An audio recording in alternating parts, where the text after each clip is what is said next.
मुल्क आज मना रहा है यौम आइन। सदर रामनाथ कोविंद करेंगे यौम आइन तकरीबात की क़यादत। नायब सदर एम वेंकैया नायडू, लोकसभा स्पीकर ओम बिरला, वज़ीर आज़म नरेंद्र मोदी, मरकज़ी वज़रा और अरकान पार्लियामेंट रहेंगे मौजूद।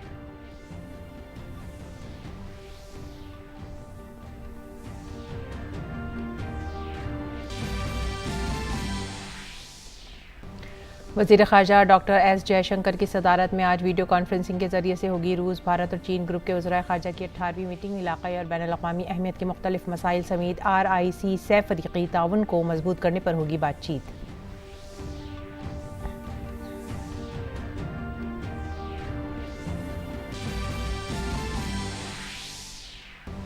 मुल्क की टीकाकारी मुहिम ने 120 करोड़ का अदद किया पार। मरकज़ ने रियासतों से जनूबी अफ्रीका, हांगकॉन्ग और बोत्सवाना से आने या जाने वाली सभी बैनुल अक़वामी मुसाफिरों की कोविड जांच करने की जारी की हिदायत।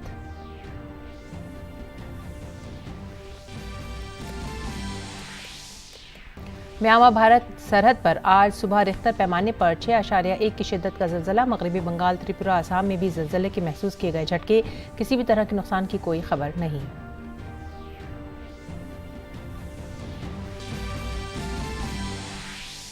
भारत के मिल्कमैन डॉक्टर वर्गीस कोरिन की जयंती पर मुल्क आज मना रहा है यौम दूध, मवेशी परवरी और डेयरी के मरकजी वजीर पुरुषोत्तम रुपाला आज राष्ट्रीय गोपाल रत्न अवार्ड करेंगे तकसीम।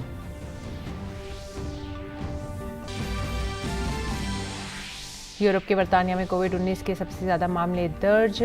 कोरोना का नया वेरिएंट मिलने के बाद 6 अफ्रीकी ममालिक के लिए परवाज़ें रद्द।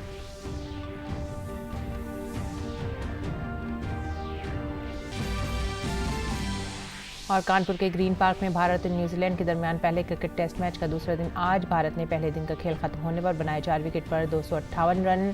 श्रेयस अय्यर 75 तो रविंद्र जडेजा 50 रन बनाकर क्रीज पर मौजूद।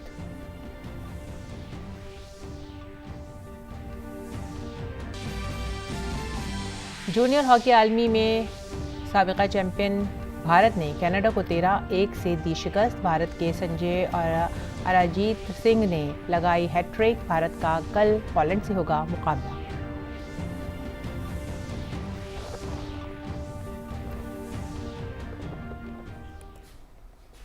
आदाब नाजरीन, सुबह 9 बजे की उर्दू खबरों में आप सभी का खैर मकदम है। मैं हूं सादिया अलीम। नजर डालते हैं इस वक्त की खास खबरों पर।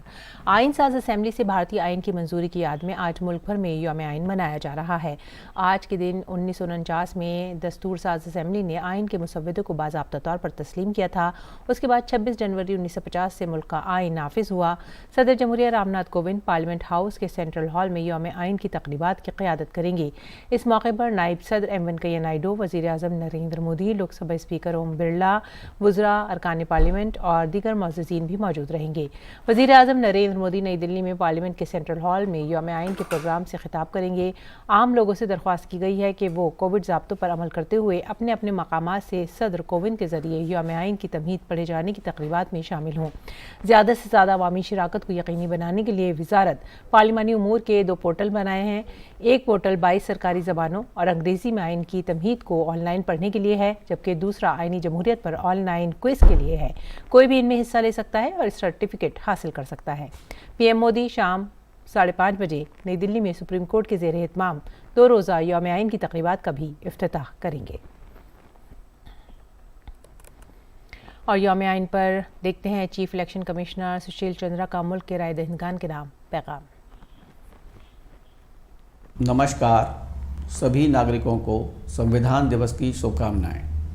आज का दिन हमें अपने संवैधानिक अधिकारों एवं कर्तव्यों को पुनः स्मरण करने का अवसर देता है। संविधान लागू होने से एक दिन पूर्व 25 जनवरी 1950 को भारत निर्वाचन आयोग का गठन हुआ। उद्देश्य था कि जब भारत एक गणतंत्र बने तब देश में निर्वाचन हेतु एक स्वतंत्र संस्था स्थापित हो चुकी हो। भारतीय संविधान के आर्टिकल 324 के तहत संसद और राज्य विधानसभाओं के चुनावों का संचालन, निदेशन और नियंत्रण निर्वाचन आयोग में ही निहित है। संविधान 18 वर्ष की आयु पार कर चुके प्रत्येक भारतीय नागरिक को मत देने का अधिकार देता है। आप अपने इस अधिकार की महत्ता को समझें और पूर्णतः उपयोग करें। आयोग स्पेशल समरी रिवीजन और फोटो इलेक्टोरल रोल के माध्यम से लगातार मतदाता पंजीकरण पर जोर दे रहा है। सभी नागरिकों से अनुरोध है कि यदि आप 1 जनवरी 2022 तक 18 वर्ष की आयु पूरी कर रहे हैं तो खुद को मतदाता सूची में ज़रूर पंजीकृत कराएं और 100% मतदान के हमारे लक्ष्य को पूरा करने में अपना महत्वपूर्ण योगदान दें। साथियों, भारत निर्वाचन आयोग सतत रूप से चुनावी प्रक्रिया को पारदर्शी, निष्पक्ष और मतदाताओं के लिए सरल, सुगम एवं सहज बनाए रखने हेतु प्रतिबद्ध रहा है और आगे भी रहेगा। धन्यवाद। जय हिंद। रूस भारत चीन ग्रुप के वज़ीर ख़ारजा की मीटिंग आज डिजिटल तरीके से होगी, जिसकी सदारत वज़ीर ख़ारजा एस जयशंकर करेंगे। तवक्को है कि इस मुलाकात में तीनों ममालिक के वज़ीर ख़ारजा इलाक़ाई और बैनुल अक़वामी अहमियत के मुख्तलिफ उमूर बेशमूल RIC से फ़रीक़ी ताउन की मजबूती और अफ़ग़ानिस्तान की मौजूदा सूरत हाल पर तबादला ख्याल करेंगे। RIC ग्रुप के वज़ीर ख़ारजा की आखिरी मीटिंग सितंबर 2020 में मॉस्को में हुई थी और उसके बाद भारत ने इसकी सदारत की जिम्मेदारी संभाली थी। उसमें कहा गया था कि इस मीटिंग के बाद भारत अगले 1 साल के लिए RIC की सदारत चीन को सौंपेगा। शुमाल मशरक़ी रियासतों के दरमियान तनाज़ा हल करने के लिए मरकज़ी वज़ीर दाखिला की मुसलसल कोशिश जारी है। इसी सिलसिले में कल दिल्ली में आसाम के वज़ीर आला हेमंत बिस्वा शर्मा और मिज़ोरम के वज़ीर आला जोरामथंगा की मीटिंग हुई। आसाम के वज़ीर आला ने मिज़ोरम के वज़ीर आला को इशारे पर मदऊ किया। बाद में जोरामथंगा ने ट्वीट करके कहा कि शुमाल मशरक़ी भारत की तरक्की के लिए मुख्तलिफ तरक्याती मामलात पर खुशगवार बातचीत हुई। हेमंत बिस्वा शर्मा ने भी ट्वीट करके दावतनामा कबूल करने पर मिज़ोरम के वज़ीर आला का शुक्रिया अदा किया। दोनों वज़ीर आला की आज मरकज़ी वज़ीर दाखिला अमित शाह से मुलाकात का इम्कान है। ये मुलाकात शुमाल मशरक़ की तरक्की और सरहदी तनाज़े के हल के लिए अहम साबित हो सकती है। रुख करेंगे तमिलनाडु का। तमिलनाडु में मूसलाधार बारिश जारी है, जिसके सबब सड़कें और नशीबी इलाके ज़ेर-ए-आब आ गए हैं। महकमा मौसमियात ने तमिलनाडु के तूतीकुरिन, तिरुनेलवेली, तीनाकासी, रामानाथपुरम समेत कई अजला में आइंदा 24 घंटे के दौरान मूसलाधार बारिश के मद्देनज़र रेड अलर्ट जारी किया है। इंतज़ामिया ने 15 अजला के स्कूलों और कॉलेजों में आज तातील का ऐलान कर दिया है। महकमा मौसमियात ने कहा है कि खलीज बंगाल के जुनूब के वस्त में एक गर्दाबी हल्का बना हुआ है, जो साहिल समुद्र से 5.8 किलोमीटर ऊंचाई तक फैला हुआ है। इसकी वजह से तमिलनाडु में मूसलाधार बारिश होने का इम्कान है, जिसका असर पड़ोसी रियासतों कर्नाटक, केरल और आंध्र प्रदेश पर भी पड़ेगा। इन रियासतों में आसमान में जुज़वी तौर पर बादल छाए रहने का इम्कान है। गुज़िश्ता 24 घंटे के दौरान तूतीकुरिन में 20 से 25 सेंटीमीटर से ज़्यादा बारिश रिकॉर्ड की गई है।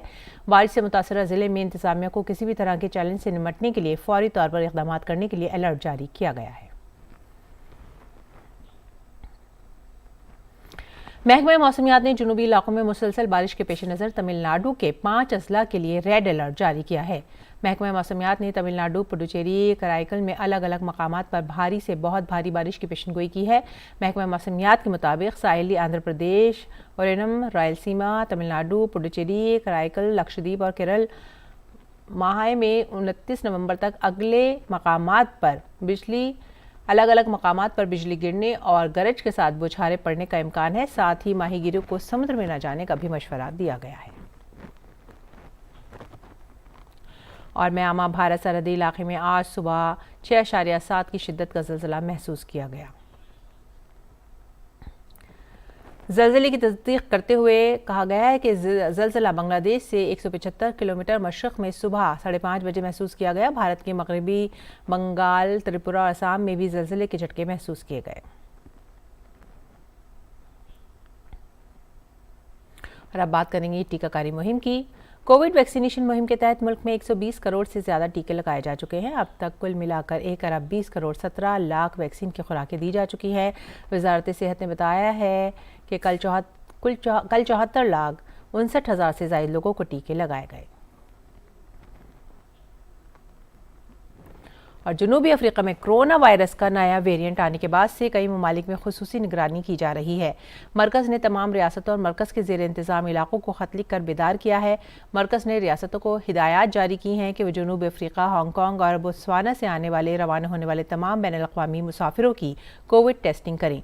मरकज़ी सेहत के सेक्रेटरी राजेश भूषण ने तमाम रियासतों और मरकज़ के ज़ेर इंतज़ाम इलाकों के एडिशनल चीफ सेक्रेटरियों, प्रिंसिपल सेक्रेटरियों, सेहत सेक्रेटरियों को लिखे एक ख़त में उनसे कहा है कि वो इस बात को यकीनी बनाएं कि बैनुल अक़वामी मुसाफिरों के नमूने जो कोविड पॉजिटिव पाए गए हैं फौरी तौर पर मुतालिका लैब में भेजे जाएं। मुल्क में अगर दूध के लिए किसी को याद किया जाता है तो नाम है वर्गीस कुरियन का। मुल्क में सफ़ेद इनकलाब लाने वाले वर्गीस कुरियन ने भारत की दूध की सनत को हमेशा के लिए बदल कर रख दिया। 30 साल में उन्होंने दूध की कमी का सामना करने वाले भारत को दुनिया का सबसे बड़ा दूध पैदा करने वाला मुल्क बना दिया।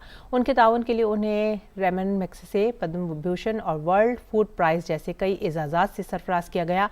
उनका यौम पैदाइश 26 नवंबर को उनके एजाज़ में दूध के कौमी दिन के तौर पर मनाया जाता है। मवेशी परवरी और डेयरी महकमा के डॉक्टर वर्गीस कुरियन के 7 साला यौम पैदाइश के मौके पर आज गुजरात के आनंद में कौमी डेयरी तरक्याती बोर्ड के अहाते में दूध के कौमी दिन का एहतमाम किया गया है। महकमा इस प्रोग्राम को कौमी डेयरी तरक्याती बोर्ड और डॉक्टर कुरियन के कायम करदा दीगर इदारों के साथ मिलकर मुनक्किद करेगा। तकरीब के दौरान मवेशी परवरी और डेयरी महकमे के मरकजी वजीर पुरुषोत्तम रूपाला मुल्क के बेहतरीन डेयरी किसान तंजीमों के फातिहीन को कौमी गोपाल रत्न अवार्ड अता करेंगे। पुरुषोत्तम रूपाला धाम रोड गुजरात और हेसरगट्टा कर्नाटक में EVF लैब और स्टार्टअप ग्रैंड चैलेंज 2.0 का भी इफ्तिताह करेंगे। प्रोग्राम के दौरान मरकजी वजीर मुमलिकत डॉक्टर एल मुरुगन और संजीव बालियान भी इस मौके पर मौजूद रहेंगे। आगे बढ़ते हैं अगली खबर की तरफ। मरकजी हुकूमत ने प्रधानमंत्री गरीब कल्याण अन्न योजना की मुद्दत में तोसी कर दी है। अब गरीबों को अगले साल मार्च तक मुफ्त राशन मिलता रहेगा। मुल्क के तकरीबन 80 करोड़ लोग इस स्कीम से मुस्तफीद होते हैं।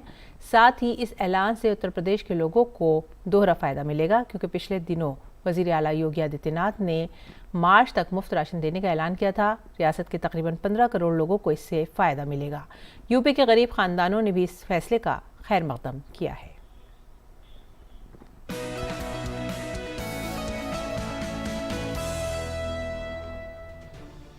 वज़ीर आला योगी आदित्यनाथ ने अयोध्या में दीपोत्सव के दौरान मार्च तक मुफ्त राशन दिए जाने का ऐलान किया था। अंत्योदय कार्ड होल्डरों को राशन में 35 किलो चावल, गेहूं के साथ साथ दाल, तेल और नमक दिया जाएगा। इस स्कीम से 15 करोड़ लोगों को फायदा मिलेगा।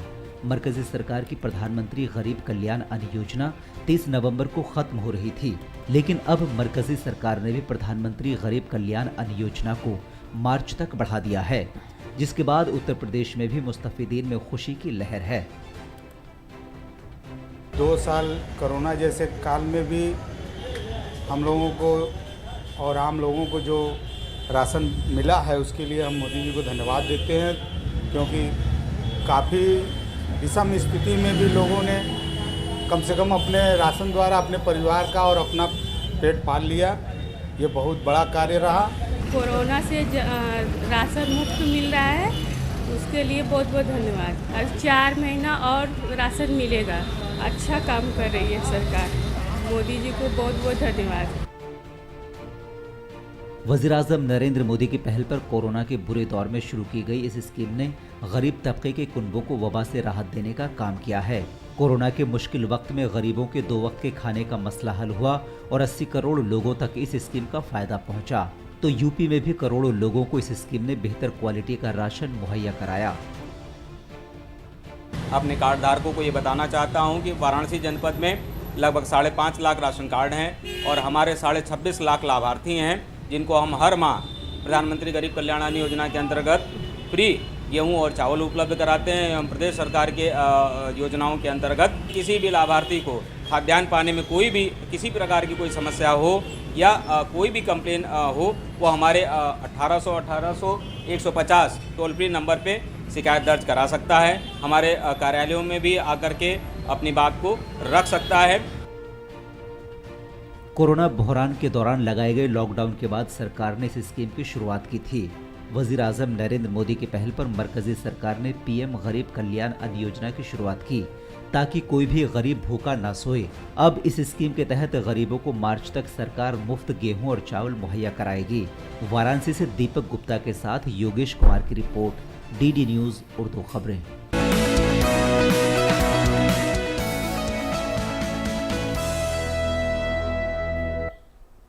प्रधानमंत्री गरीब कल्याण अन्न योजना कोरोना वबा के दौरान गरीब कुंबों के लिए बड़ा सहारा साबित हुई है। अब इस स्कीम का फायदा अगले साल मार्च तक मिलेगा। मरकजी काबीना ने इस स्कीम को 2022 तक बढ़ाने की मंजूरी दे दी है। मुस्तफिदीन को अब मार्च 2022 तक मुफ्त राशन मिलता रहेगा। इस फैसले के बाद मुस्तफिदीन में खुशी की लहर दौड़ गई है। हरियाणा के लोगों ने भी इसका खैर मकदम किया है। आइए देखते हैं हरियाणा के सिरसा से ये ग्राउंड रिपोर्ट।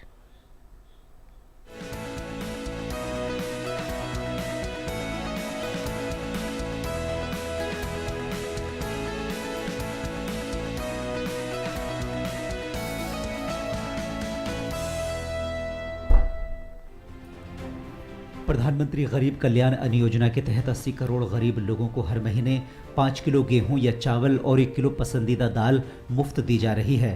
इस स्कीम के तहत मरकजी सरकार के जरिए सभी राशन कार्ड होल्डरों को मौजूदा राशन के मुकाबले दोगुना राशन दिया जा रहा है। कमजोर तबके को इस स्कीम का फायदा अब मार्च 2022 तक मिल सकेगा। मरकजी काबीना के फैसले का हरियाणा में भी मुस्तफीदीन ने खैर मकदम किया है। हाँ जी, बहुत अच्छा किया है प्रधानमंत्री ने, हमारे को कनक दे के हमारा पेट भरता है। आगे इसी तरह ये योजना चलती रहे। काफ़ी अच्छा लग रहा है, हमारे को राशन टाइम पे मिल जाता है। हम सब बच्चे गरीब राशन खा लेते हैं। हाँ जी, बहुत अच्छा किया गया है। आगे इसी तरह चलता रहे जी। प्रधानमंत्री योजना अन्न योजना बहुत बढ़िया योजना है, गरीब आदमियों को बहुत फायदा है। ऐसी योजनाएं आगे भी चलनी चाहिए।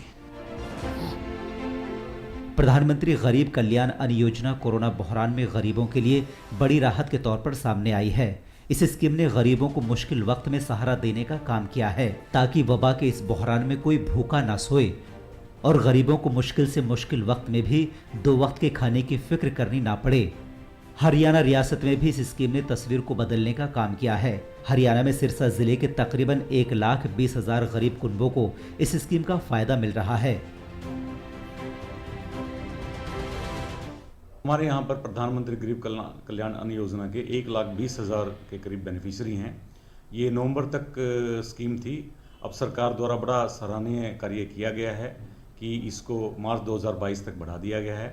तो हमारे सिरसा ज़िला के 1,20,000 लाभार्थियों को बहुत इसका लाभ होने जा रहा है। और मैं आपके माध्यम से आग्रह करूँगा सभी राशन कार्ड होल्डरों को, हमारे BPL AY OPH कार्ड होल्डरों के, कि वो डिपों पर जाकर इस स्कीम का पूरा लाभ उठाएं। ये योजना बहुत बढ़िया है जी, गरीब परिवार के लिए बहुत बढ़िया है। इसके लिए प्रधानमंत्री जी का धन्यवाद। गरीबों को बेहतर क्वालिटी का अनाज मुफ्त मुहैया कराने वाली प्रधानमंत्री गरीब कल्याण अन्न योजना को वज़ीर-ए-आज़म नरेंद्र मोदी की पहल पर अब मार्च 2022 तक बढ़ा दिया गया है। मुल्क भर में कमजोर तबके के उन कुनबों को खासी राहत मिली है जो कोरोना के मुश्किल वक्त में खाने के लिए जद्दोजहद कर रहे थे। सिरसा से गुलाब सिंह की रिपोर्ट, DD न्यूज़ उर्दू खबरें।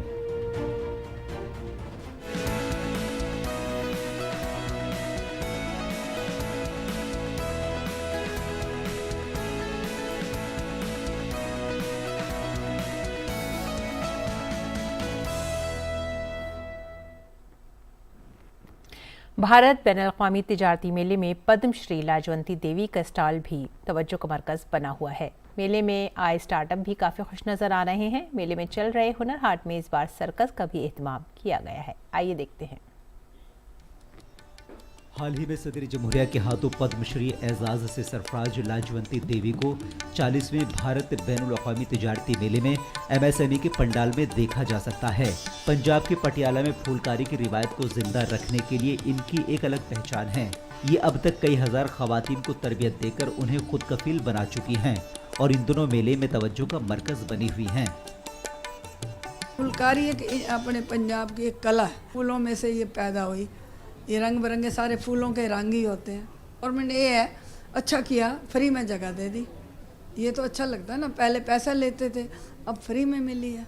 कहीं भी चले जाओ तो इज्जत करते हैं, यहाँ भी लोग आते हैं फ़ोटो खिंचवाते हैं मेरे साथ। मैं तो ये भी चाहती हूँ जो औरतों को काम नहीं है उनको काम देना, उनको सिखाना। जो किसी ने सीखना भी है ना तो दिल्ली हाट आईयाने मार्केट के सामने मैं वहाँ फ्री में सिखाती हूँ भी लोगों को काम दें, वो आगे बढ़ें। जैसे प्रधानमंत्री जी चाहते हैं उन लेडीज़ कहीं गरीबी ना हो तो अपने पैरों पे खड़ी हो जाए, लेडीज़ किसकी मुताज ना बने। मेले में MSME के पंडाल में ही लुधियाना से आई सुरभि गुप्ता भी स्टार्टअप के तहत हेल्दी ड्रिंक समेत कई तरह की मसनूआत लाई हैं। मेले में मिल रहे अच्छे रिस्पांस से ये काफ़ी खुश हैं।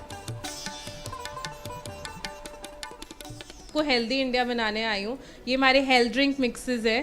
तो हम पहली बार ही आए, हम MSME के थ्रू आए, हमें बहुत अच्छा लग रहा है। हमारे बहुत बच्चे जब पीते हैं ये चीज़ें उन्हें बहुत अच्छी लगती है। हमें बहुत अच्छा लगता है कि जो हमने चीज़ बनाई था स्टार्टअप, ये चीज़ सफल हुई और इतना अच्छा हमें रिस्पांस मिल रहा है। बहुत यहाँ दिल्ली में स्टार्ट करने के लिए बहुत लोग आ रहे हैं हमारे साथ कोलैबोरेशन करने के लिए, तो बहुत अच्छा रिस्पांस मिल रहा है।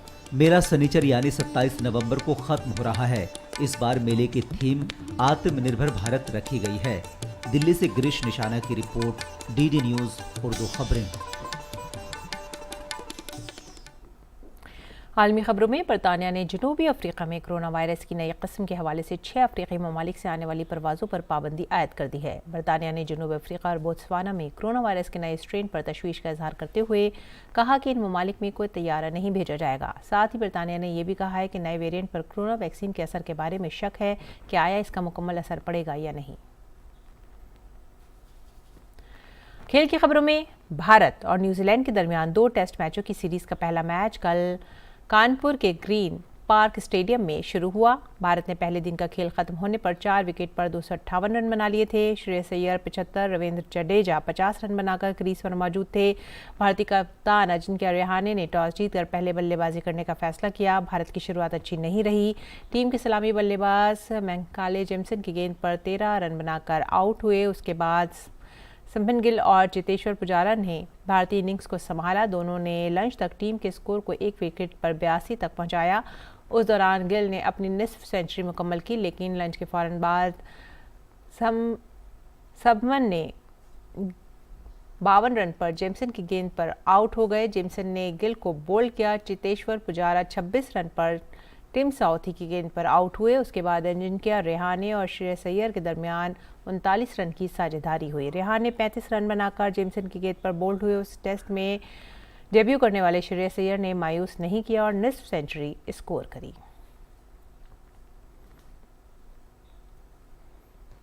हॉकी की अगर बात करें तो साबिका चैंपियन भारत ने जूनियर हॉकी आलमी कप में जुमेरात को कनाडा को 13-1 से हरा दिया। भारत को पहले दिन फ्रांस के हाथों 5-4 से शिकस्त हुई थी। मुसलसल दूसरे दिन खेलते हुए भारतीय टीम ने इब्तिदा से ही जारहाना रुख इख्तियार करते हुए कनाडा को मैच में वापसी का कोई मौका नहीं दिया। शायकीन के बगैर कलिंगा स्टेडियम पर खेले गए मैच में संजय ने एक बार फिर हैट्रिक लगाई। उनके अलावा अरयजीत सिंह हुंडल ने भी 3 गोल किए। उत्तम सिंह और शरदानंद तिवारी ने 2-2 गोल किए, जबकि कप्तान विवेक सागर प्रसाद ने 8वीं, मनेंद्र सिंह ने 27वें, अभिषेक लाकड़ा ने 55वें मिनट में गोल किए। कनाडा की जानिब से वाहिद गोल 30वें मिनट में टार्डिफ क्रिस्टोफर ने पेनल्टी कॉर्नर से किया। अब भारतीय टीम शनिचर को पोलैंड के साथ खेलेगी। और अब पेश है दिल्ली से शाये उर्दू अखबारात का मुख्तसर जायजा।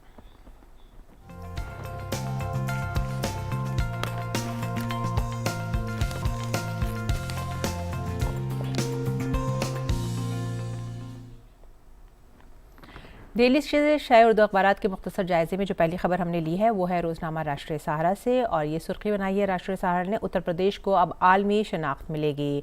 जो एयरपोर्ट दुनिया का चौथा सबसे बड़ा एयरपोर्ट होगा। संग बुनियाद तकरीब से वज़ीर आज़म नरेंद्र मोदी का खिताब। और उत्तर प्रदेश में असेंबली इंतखाबात से ठीक पहले रियासती और मरकज़ी सरकार की जानिब से लगातार कई प्रोजेक्टों का इफ्तिताह और संग बुनियाद का सिलसिला लगातार जारी है। एयरपोर्ट के हवाले से अगर बात करें तो मकामी लोग भी यहाँ पर काफ़ी खुश हैं एयरपोर्ट बनने से, और वो कह रहे हैं कि इससे उनको रोज़गार के कई मौक़े भी मैसर आएंगे।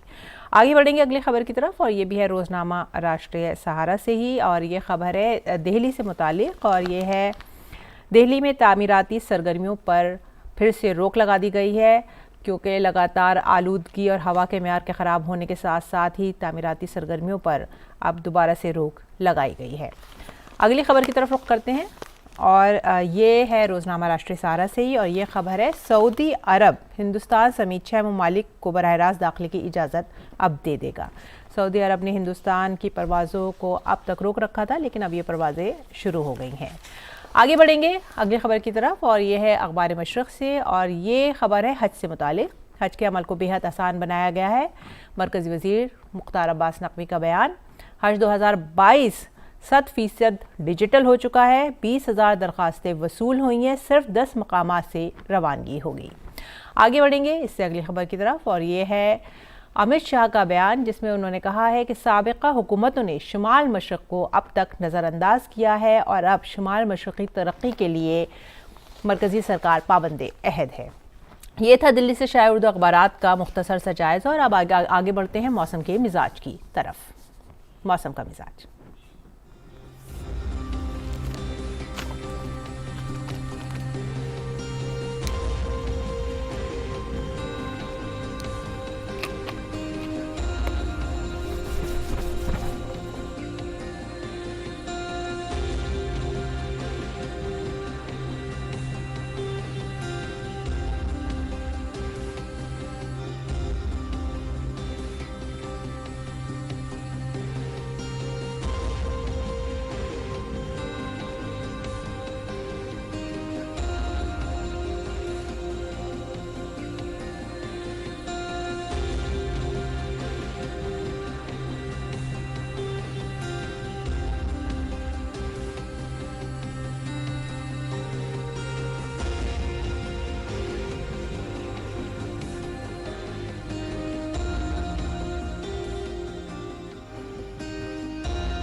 और मौसम के मिजाज पे नज़र डालने के बाद अब वक्त हो चला है आप सभी से विदा लेने का, और आप हमारी पूरी टीम को दीजिए इजाज़त।